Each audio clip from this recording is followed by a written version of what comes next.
Bonjour, je m'appelle Claudine Collet, je suis vice-présidente du CIBER en charge de la valorisation organique ou, si vous préférez, pour faire plus simple, du compostage. Donc bienvenue sur ce Facebook Live où on va vous expliquer en détail comment fonctionne le compostage, qui peut le pratiquer. Et on est 3 pour répondre à vos questions. Mes 2 collègues se présenteront tout à l'heure. À la fin de ce Facebook Live qui devrait durer 45 minutes, on répondra aux questions que vous aurez posées au cours de l'événement. Et puis, je donnerai le nom du gagnant du fameux concours, puisqu'il y a un composteur tel que celui qui est ici à gagner. Voilà. Et puis, je laisse la parole à mon voisin.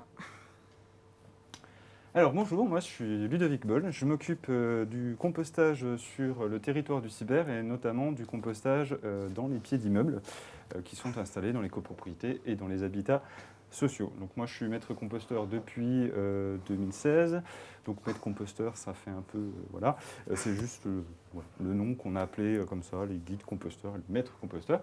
Et moi je laisse la parole à mon voisin également. Bonjour, je m'appelle Rémi Père, je suis référent d'un site de compostage en pied d'immeuble à Besançon. On a installé un site de compostage en 2017 dans une copropriété à Besançon et un deuxième site en 2018. Voilà, je suis prêt à recevoir vos questions pour témoigner de l'installation d'un site de compostage en pied d'immeuble.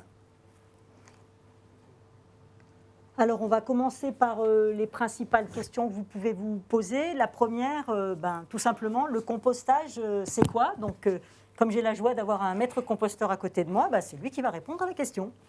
Alors, le compostage, c'est quoi? Il faut savoir que vous connaissez à peu près tous le compostage. Parce que vous imaginez vos parents, vos grands-parents ou à la campagne, le fameux tas de déchets au fond du jardin. Et puis, il s'avère que souvent, on l'utilisait dans le jardin. Alors, pour faire simple, le compostage, ce n'est pas tout à fait ça. Le compostage, c'est la transformation de vos déchets organiques en un amendement, le terreau ou le compost. Donc ce qu'on faisait dans le jardin, finalement, c'était plutôt un fameux tas qu'on laissait un peu pourrir au fond de son jardin. Et ça marchait très bien. Nous, simplement, pour le compostage, on a décidé qu'on ferait un truc avec de l'oxygène parce que ça permet une montée en température. Et cette montée en température va permettre d'être un peu plus rassuré quant au produit final, puisqu'il y aura une hygiénisation qui s'est passée. En fait, pour compléter, on fait un petit peu plus professionnel que ce faisaient nos grands-parents. Et c'est vrai que le tas que faisaient nos grands-parents au fond du jardin, comme ils ne remuaient pas, ils dégageaient du méthane. Le méthane, ce n'est pas terrible en termes d'émissions de gaz à effet de serre. Donc nous, on le fait de façon un peu plus professionnelle. Ludovic qui va expliquer, je pense qu'il faut bien remuer. Et si on remue bien, il n'y a pas de méthane. Ludovic, je te laisse reprendre. Alors, comment on va s'occuper de son bac de compostage? Alors déjà, c'est quoi un bac de compostage? Un bac de compostage, généralement, ça ressemble à peu près à ça. Bon, il y a plein de types. Des fois, on fait 3 palettes et puis ça ressemble à un bac de compostage. Donc, on ouvre notre bac de compostage et puis tous les jours, on va venir y jeter nos déchets. Donc, je prends mon bioseau, hop, et je vide. Puis ensuite, évidemment, je vais prendre un outil fort utile, donc une griffe, un croc. Là, en l'occurrence, c'est un croc. Et je vais venir dans mon bac, hop, hop, je vais faire ce qu'on appelle le brassage. Une fois que mon bac il est brassé, tout simplement, je le referme. Et puis, je m'en occupe plus. Ça, quand vous êtes en maison, ça suffit. Quand on est en pied d'immeuble, je pense que M. Perche aura quelque chose à rajouter. Donc on rajoute du broyat. Donc c'est le seau qu'on a. Donc on a un bac à broyat qui était installé avec les bacs de compostage où on dépose nos déchets. Et c'est un mélange qui se fait, qui permet d'avoir une matière organique. Je vais laisser M. Boll vous expliquer le fonctionnement après que ça génère. Donc, c'est tout simplement du carbone, en fait. Le procédé de compostage, c'est du carbone avec de l'azote. Et vous mélangez les deux et ça vous fait du terreau. Alors, je pense que les gens se demandent qu'est-ce qu'ils peuvent composter ou pas. Donc, tu peux nous faire un peu la liste de ce qui se composte et ce qui ne se composte pas, alors, s'il te plaît? Tout simplement, vous allez pouvoir composter tout ça. Si vous avez des enfants à la maison, c'est très simple. Vous leur demandez qu'est-ce qui pousse dans la terre. Une orange, ça pousse dans la terre, ça pousse sur un arbre qui, lui, va pousser dans la terre. Un cochon, ça ne pousse pas dans la terre. Donc, si vous arrivez à déterminer ce qui pousse ou pas dans la terre, vous allez savoir ce que vous pouvez mettre dans le compost. Il y a une grande croyance qui est extrêmement répandue, qui est totalement fausse, c'est qu'on ne peut pas mettre les agrumes au compost. C'est totalement faux. Vous pouvez mettre les agrumes au compost, ça ne pose aucun souci. Ça donne même une petite odeur un petit peu sympa à votre compost, et c'est génial. On peut également mettre des déchets verts. Alors attention sur les déchets verts, vous n'allez pas mettre votre tonte entière dans votre bac, parce que sinon, si vous mettez votre tonte entière dans votre bac, elle va se tasser, elle ne va plus avoir d'oxygène, et comme on l'a vu, normalement, s'il n'y a plus d'oxygène, qu'est-ce qui se passe? Ça fermente. Exactement. Bravo. Ça fermente. Du coup, vous n'avez plus du compostage, vous avez encore un tas qui pourrit, et bon, ce n'est pas le but de votre composteur de faire ça. Donc attention sur les déchets verts, il faut bien les découper, il ne faut pas forcément les mettre tous d'un coup, il faut vraiment les mettre petit à petit. Vous allez rajouter votre tonte qui va sécher en même temps dans votre composteur. Vos branchages, si vous avez des branchages qui sont gros comme ça, c'est pas la peine de les mettre dans le composteur, il faudra les broyer. Je pense que j'ai fait un peu le tour. Oui, et puis pour enchaîner sur le broyage des déchets verts, vous pouvez les utiliser en mulch au pied des haies, dans les parterres de fleurs. Et du coup, ça évite d'amener des mètres cubes de déchets verts à la déchetterie.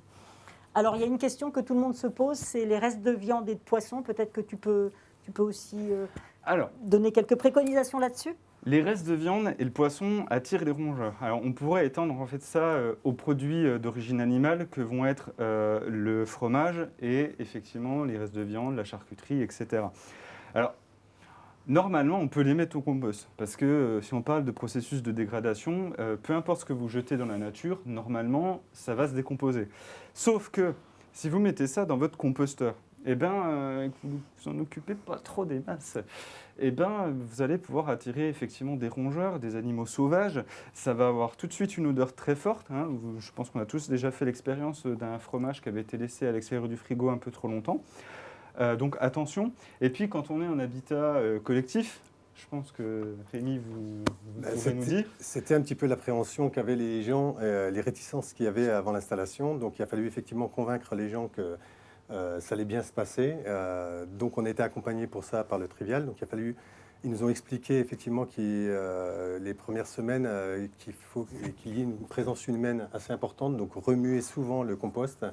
Et ça nous a permis, nous, d'éradiquer tout de suite les rongeurs qui auraient pu venir sur notre compost. Donc ça, l'accompagnement était utile pour ça. Et donc nous, depuis 2017, on n'a plus du tout de rats dans notre bac à compost, ni rongeurs, ni quoi que ce soit. Et ils ont installé aussi des nouveaux bacs qui ont des grilles en fer en dessous qui évitent effectivement que les rongeurs puissent accéder au compost. Donc ça, c'était une évolution parce que j'ai cru comprendre que les précédents immeubles avaient ce problème-là et nous, on n'a pas du tout rencontré ce problème dans notre copropriété. C'est vrai que les deux nuisances qu'on peut avoir avec un compost, c'est les rongeurs qui s'installent dans le compost parce qu'il y fait chaud puis ils ont à manger, et puis éventuellement, surtout quand on se met à mettre un peu de la tomate ou du melon, du moucheron. Donc maintenant, on installe des composteurs avec grille en dessous qui empêchent les composteurs les rats de s'installer. Sur les moucherons, la solution, c'est de remuer. Des sites comme celui de Monsieur Perche, il y en a un peu plus de 300 sur Besançon. Donc vous voyez que globalement, ça fonctionne. Il y a 300 endroits où les gens pratiquent le compostage en pied d'immeuble. Et des sites comme ça, il faut qu'on en développe encore. Enfin, on a l'intention d'en développer encore à peu près 500 à l'échelle du Cyber.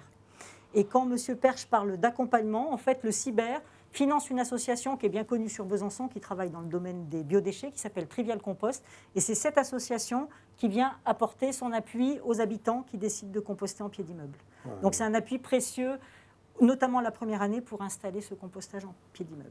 Ouais, si je peux donner quelques démarches et quelques conseils pour les gens qui veulent effectivement installer un compost en pied d'immeuble. Donc nous, ça a été validé en Assemblée Générale après avoir passé un questionnaire auprès de tous les habitants.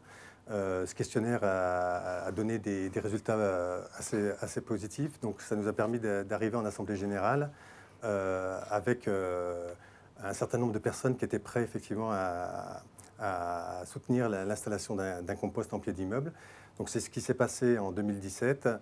Et rapidement, les gens sont aperçus que c'était très positif puisque chaque année, on fait à peu près 4 tonnes d'économie de déchets pesés et facturés à la copropriété. On est même monté à 7 tonnes d'économie sur l'année 2019. Donc en gros, on a une copropriété qui génère à peu près 30 tonnes de déchets pesés et facturés, donc les poubelles grises. Le compost, donc avec le compost, on arrive effectivement à recycler les déchets. Les poubelles jaunes également nous permettent de faire des économies, même si effectivement les gens, il faudrait qu'ils fassent un petit peu plus attention à l'achat de leurs emballages, qui pourrait diminuer encore le poids des poubelles jaunes, pardon. Et donc, pour nous, la copropriété est satisfaite de l'installation des composts qu'on suit. Donc, on a aussi à savoir qu'on a 6 référents dans l'immeuble qui tournent pour s'occuper du traitement des déchets et du recyclage. On arrive à faire aussi un terreau qui est assez intéressant, qu'on met à disposition des copropriétaires pour faire des replants dans la copropriété. Donc voilà, on a un système qui fonctionne pas trop mal dans notre copropriété à Besançon. Juste une précision sur le compostage, et puis Ludovic, tu repartiras sur comment est-ce qu'on installe peut-être un composteur pour que ça marche bien. Oui, puis on parlera des solutions. Juste une aussi. précision, ça a un double intérêt. Ça a un intérêt à la fois économique, c'est ce que vient de me dire M. Perche. En fait, on diminue le poids du bac gris, et on sait que la facturation, elle est facturée au poids et à la levée et au volume, mais du bac gris. Et donc ça, c'est l'intérêt économique pour la copropriété et les habitants de la copropriété. Et puis l'intérêt écologique, c'est que les biodéchets qu'on met dans le composteur, c'est des déchets qui contiennent à peu près 80% d'eau. Donc quand ils sont dans un bac gris, ils partent à l'incinération. Brûler de l'eau, enfin, ça n'a pas de sens. Donc il vaut mieux, c'est pas un déchet, c'est une matière première. Donc en fait, l'intérêt, il est aussi écologique. Au lieu de brûler quelque chose qui contient beaucoup d'eau, on en fait, c'est une matière première et on en fait un très bon terreau pour ces plates-bandes. Voilà. Donc maintenant, peut-être sur l'installation des composteurs pour qu'ils fonctionnent bien, il faut que ce soit plat, tout ça. Déjà, on va parler un peu des solutions de compostage, parce qu'on a parlé donc d'installer un composteur dans sa copropriété. Mais concrètement, vous êtes en maison, comment vous faites ? Eh bien, au Cyber, on vous propose tout au long de l'année des formations de distribution des composteurs. Bon, en l'occurrence, en ce moment, avec le Covid, on ne peut pas vous faire la formation, mais par contre, on fait quand même la distribution. En sachant que pour cette année, malheureusement, nos distributions sont complètes, mais on aura des nouvelles dates pour la fin de l'année. Donc, n'hésitez pas à nous solliciter là-dessus après le mois de juin. Donc, vous installez un composteur comme celui-ci dans votre maison, et puis vous faites le compostage comme on vous a expliqué tout à l'heure. Il n'y a aucun souci. On met ses déchets dedans, on fait un peu de brassage, et puis on va obtenir naturellement son terreau. Alors, juste pour préciser, je t'interromps. Oui. Composteur de très bonne qualité, j'en vante la qualité, fabriqué dans le Haut-Jura avec du bois local. Je fais un peu ma vendeuse de composteurs. 50 € ou 60 € en fonction du modèle, 300 litres ou 600 litres. Et en fait, on vous les revend moins cher que ce qu'on les a achetés. Donc en fait, ils sont subventionnés par le Cyber et vous avez un composteur de très bonne qualité à un prix tout à fait raisonnable. C'était mon petit quart d'heure vendeuse. Deuxième solution, vous habitez en maison ou en appartement et vous n'avez pas d'espace vert, vous pouvez utiliser un lombricompost. Le lombricompost, c'est quoi ? C'est tout simplement un bac en plastique dans lequel on va mettre ses déchets alimentaires. Ensuite, on va recouvrir et puis il y a les vers de terre qui vont intervenir, qui vont manger votre matière et comme je dis aux enfants, ils vont faire caca et ça fait de la terre. Donc en fait, on va appeler ça un lombricomposteur. Ensuite, une fois que c'est plein, on passe à l'étage suivant et on passe à l'étage suivant. Et après, on peut récolter son compost. Donc c'est très rapide, ça prend 3 mois. Et ça fait un super engrais dans vos plantes, tout simplement, dans vos plantes. Vous obtenez également un lombrité qui, lui, est un engrais qu'il faut diluer par 10, tellement c'est puissant, parce que sinon, ça brûle les racines des plantes. Et enfin, dernière solution pour le compostage, c'est le compostage donc, collectif quand on n'a pas la possibilité d'installer un composteur dans son immeuble. Eh ben, on peut tout simplement aller sur les chalets de compostage du Cyber, donc qui sont en place depuis plusieurs années, qui sont toujours ouverts actuellement, même en période Covid. Donc il y a des restrictions un petit peu particulières qui fait qu'on peut n'y accéder qu'en fin de semaine, mais ils sont toujours ouverts. Vous en avez notamment sur les quartiers de Planoise, de Chapperet, du centre-ville. Donc c'est des chalets, tout simplement, c'est de grandes structures dans lesquelles vous pouvez déposer vos déchets. Et là, ce sont des agents du Cyber qui passent plusieurs fois par semaine pour brasser, pour faire les transferts et puis pour s'assurer que tout se passe bien. Voilà. Donc n'hésitez pas à consulter le site internet parce que là, on aura les localisations des chalets. Et pour vous y inscrire, c'est très simple. Il suffit d'envoyer un mail à compostage@cyber.fr. Et là, on vous donnera, si vous habitez bien le quartier concerné, le code d'accès pour accéder au compostage et puis évidemment les consignes. Et puis la dernière solution, on en a déjà parlé, c'est le compostage de proximité dans son immeuble. Alors, comment ça se passe? Concrètement, vous habitez dans un immeuble et vous avez envie d'installer un composteur. Bon, vous n'êtes pas membre du conseil syndical, vous habitez en habitat social, ça n'a aucune importance. C'est gratuit de faire la demande. Vous pouvez nous contacter par mail, vous pouvez nous contacter par téléphone et demander à l'installation d'un bac de compostage dans votre immeuble. Nous, on s'occupe du reste. On va voir l'emplacement, on va faire une étude du projet, on va faire un sondage, on va contacter votre bailleur si vous êtes chez un bailleur social. Et sinon, on vous demandera de présenter le projet en assemblée générale. Et ensuite, à partir de la présentation en assemblée générale, si le projet est validé, effectivement, vous allez avoir une facturation de 400 €. Cette facturation de 400 €, elle correspond à un accompagnement du cyber et de Trivial Compost pour l'installation du site de compostage. Donc, l'installation du site de compostage qui est fait par le cyber, l'inauguration qui est faite par l'association, puis 10 visites d'accompagnement qui sont réparties maintenant non plus sur 1 an, mais sur 2 ans. À part si vous êtes vraiment sur des petites copropriétés où là, on considère que vous êtes prêt assez rapidement. Je pense que j'ai tout dit, Claudine. Je trouve que c'est pas mal. Et dans les 400 €, il y a bien sûr la fourniture du matériel. Oui, Matériel plus effectivement. accompagnement. On ne paie pas les composteurs en plus, c'est compris dans les 400 €. Effectivement, c'est nous qui installons le composteur avec des dalles, on les met à plat et effectivement, c'est compris dans les 400 €. Voilà. Alors, les conseils de Ludo pour bien réussir son compost, c'est quoi? Alors, comment on réussit son compost? C'est très simple. Il suffit simplement de respecter les consignes que je vous ai données en fait, tout au long. À savoir, vous mettez vos déchets dedans. Si vous habitez en immeuble, bien rajouter le broyat, on se rappelle, le petit broyat qui ressemble un petit peu à ça. Bien découper ses légumes et ses fruits. Exactement. C'est très important. C'est les conseils sont extrêmement important En parce tant que que référent, on passe souvent derrière les gens pour c'est faire ça. un petit peu les Oubliez règles. tout de suite de mettre une pastèque entière dans le compost. C'est pas une très bonne idée. Déjà, c'est dommage pour la pastèque entière. Mais même si vous mettez des peaux d'orange, n'oubliez pas de les découper en quarts. C'est très important. Plus vos déchets sont découpés, plus vite ils se décomposent. Donc, il est extrêmement important, on sera d'accord, Oui. de découper. On a beaucoup insisté sur découper. Découper, brasser et rajouter évidemment du broyat. Si vous êtes en maison, le broyat sera moins nécessaire parce que vous avez beaucoup moins d'apport. Mais faites quand même attention, si vous voyez que votre compost est trop humide, il va falloir rajouter un petit peu de carbone. Donc ça peut être de la tonte séchée, ça peut être des feuilles que vous avez préalablement séchées. Et ça peut être aussi, si vous avez fait chez vous des arbres et qu'ils ont été élagués, de faire broyer sur place et de les laisser sur place pour pouvoir les utiliser. Et puis je pense que si vous faites tout ça, il vous manquera qu'une période essentielle à respecter, c'est la période de transfert, n'est-ce pas ? Oui, le rôle principal des référents, c'est qu'effectivement, une fois que les bacs sont pleins, il faut les transférer d'un bac de déchets végétaux à des bacs de maturation. Donc on a, nous, installé 3 bacs. On a un bac de dépôt de déchets, un premier bac de maturation qu'on transfère une fois que le premier bac est plein et on fait un transfert comme ça. Et après, le bac, quand il est mûr, on peut, nous, on répartit dans les espaces verts de notre copropriété en pied d'arbre. Et on arrive à faire aussi on tamise un petit peu aussi certains pour en faire un terreau et pouvoir le réutiliser dans les plantations. Donc ça, c'est à disposition de la copropriété. Et effectivement, les référents ont un rôle pédagogique aussi pour expliquer aux gens de bien trier leurs déchets, de ne pas mettre du pain dedans, des sacs plastiques, même s'ils sont biodégradables. On déconseille de le faire en immeuble. Donc c'est des choses qu'on rappelle régulièrement. Et puis ça fonctionne très bien puisque les gens, effectivement, ont intérêt à ce que le système fonctionne dans la copropriété. Ça, c'est un effet collatéral positif du compostage. Il y a un lien social aussi. Ça crée du lien social et on le voit aussi autour des chalets. Les chalets, ça peut être un point de rencontre où les gens ils viennent tout bêtement avec leurs biodéchets et puis du coup, ils discutent 5 ou 10 minutes. Et pour des personnes isolées, ces 5 ou 10 minutes-là, c'est important.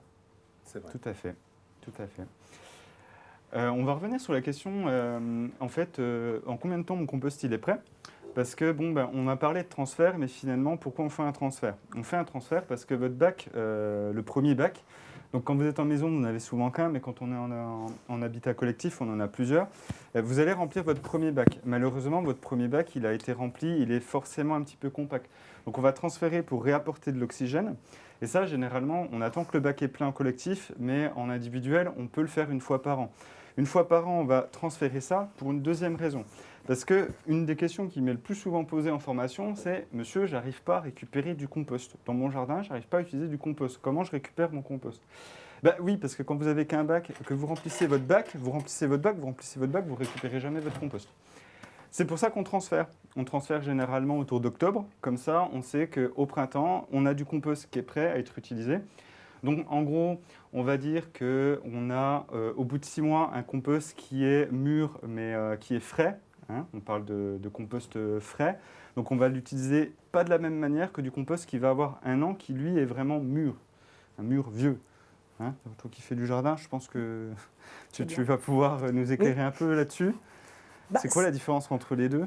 Il y en a un qui n'est pas arrivé au bout des processus biologiques et du coup qui ne peut pas être absorbé immédiatement par les plantes, alors que le compost mûr, c'est du bonheur pour les plantes. Voilà. Sachant qu'il faut le mélanger un peu avec de la terre de jardin, et puis surtout quand on fait des potées, des fois c'est quand même encore un peu trop fort. Ouais. Et voilà, donc ça, on fait des économies, on fait un petit peu d'exercice, on discute avec ses voisins et on a un terreau gratuit à la fin de l'opération. Donc moi, je n'y vois que des bénéfices, pour résumer. Ah oui. Ah oui. Pourquoi on ne fait pas déjà le compostage partout? Voilà la question. Alors, comment on utilise son compost? On vient un petit peu de le voir, oui. On vient un peu d'en parler. Donc, effectivement, le compost qui est frais, on va parler d'un compost qui n'est pas tout à fait terminé. Sauf que ça peut très bien s'utiliser. Vous prenez par exemple les courges. Les courges adorent le compost, donc elles ont besoin d'une terre qui est riche en minéraux. Le compost frais, c'est riche en minéraux. Donc vous le mettez sur votre terre sans besoin de l'enfouir, hein, pas besoin de le mélanger avec la terre. Et là, c'est parfait pour les courges. Par contre, il y a certaines plantes, c'est complètement l'inverse. Elles n'aiment pas du tout le compost qui est frais. Donc il faut absolument éviter pour les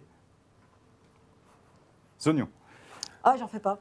Voilà, les oignons, ça aime les terres qui sont... On retrouve des courges dans nos rosiers. C'est ça. Voilà. Ah oui, c'est aussi, joli. Oui, aussi. c'est bon, Donc les oignons, par exemple, aiment les terres qui sont pauvres. Donc évidemment, vous n'allez pas faire pousser des oignons dans du compost qui est frais. Et même dans du compost qui est un peu mûr au bout d'1 an, pas là-dessus que vous allez le mettre. Juste pour revenir un peu quand même, on parle beaucoup de compost, de son utilisation, mais on n'a pas du tout fait la différence entre le composteur et puis l'engrais que j'achète en supermarché. Ah, oui. C'est quoi la différence? L'engrais du supermarché, c'est un engrais minéral qui a un effet coup de fouet, on va dire ça comme ça. C'est azote, phosphore, potasse. Alors que dans le compost, il y a de la matière organique, c'est plus complexe et ça apporte des nutriments aux plantes sur une période qui est plus longue. Exactement. En fait, l'engrais va nourrir la plante alors que le compost va nourrir la terre. Voilà. Donc c'est vachement plus intéressant de nourrir la terre, parce qu'une terre qui est bien nourrie, c'est une terre qui va mieux réguler son humidité, donc moins d'arrosage. Une terre qui est bien nourrie, ça va être une terre où il y a des vers de terre. Une terre où il y a des vers de terre, ça veut dire que les vers de terre, ils vont brasser votre terre. Donc une terre avec des vers de terre, c'est une terre qui respire mieux. Une terre qui respire mieux, ce sont des plantes qui poussent mieux. Une terre qui est vivante. Voilà.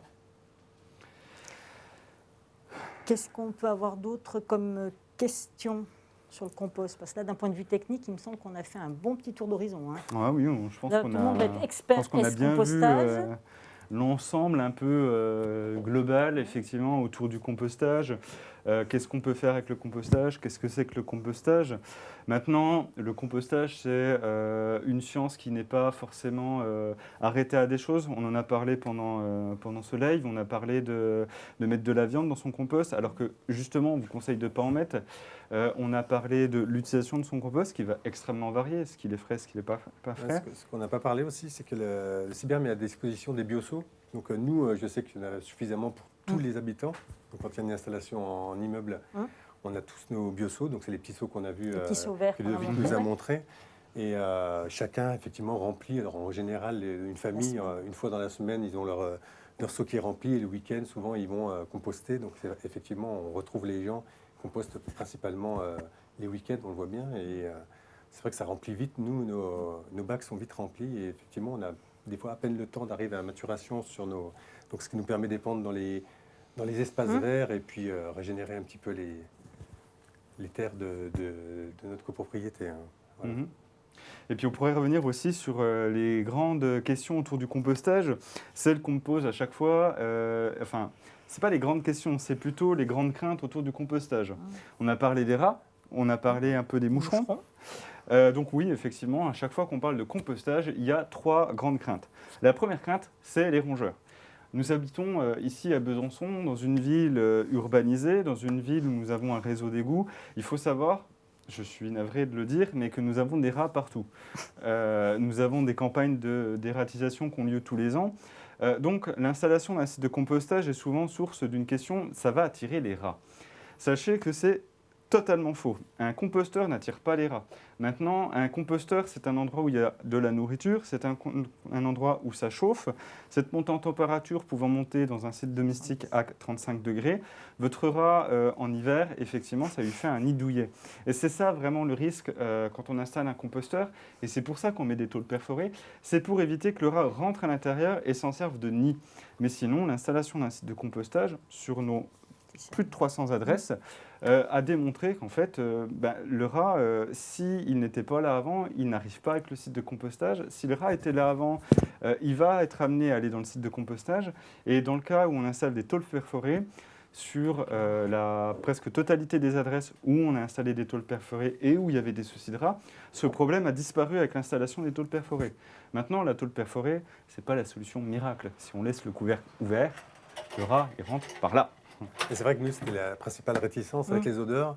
Mais c'est vrai que faut que les gens passent là-dessus et il faut qu'il y ait quelqu'un qui dynamise les choses pour avancer parce qu'autrement, on ne fait rien. Donc nous, on a réussi à passer le cap et puis ça s'est très, très bien passé puisqu'on n'a pas eu... On a eu des rats pendant une semaine et après, on n'en a plus jamais vu. Ouais. Donc, Après, c'est une peur qui est légitime parce que le rat, il ne faut pas l'oublier, est porteur de maladies. Donc évidemment, on comprend que les personnes aient la crainte de se retrouver avec des rats à proximité. Donc voilà, c'est une question qui est légitime. Mais ne dites pas que le composteur attire les rats parce que ce n'est pas vrai. Ensuite, la deuxième grande crainte, c'est les odeurs. On n'en a pas parlé quand on a parlé du processus de décomposition et de compostage, mais on a dit que la fermentation, ça produisait du méthane. Oui. Le compostage, ça ne produit pas de méthane, ça produit un peu de CO2, pas beaucoup, et en fait, ça ne fait pas d'odeur. L'odeur que vous allez sentir quand vous faites un compost, c'est tout simplement l'odeur du sous-bois. Puis je vais vous montrer à quoi ça ressemble un compost, parce qu'on en parle, mais c'est quoi un compost?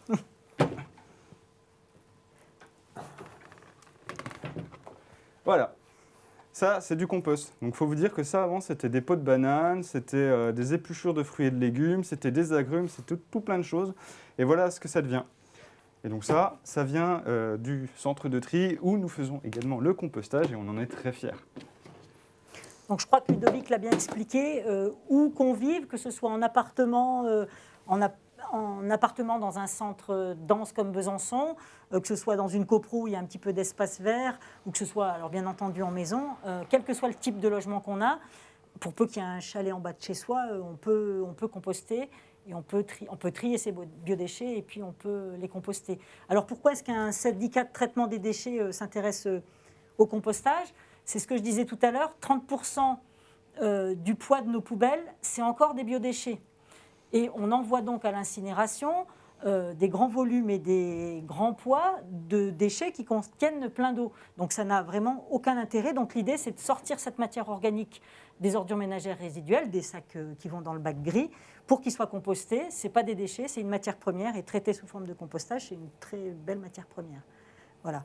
Alors, on a quelques questions qui ont été posées, c'est ça. Donc la première, c'est est-ce la même procédure de transfert pour le compostage des toilettes sèches? Alors j'avoue qu'au Cibert, on n'accompagne pas l'installation de toilettes sèches. Toilettes sèches, pour moi, c'est un mélange sûr et puis effluent humain.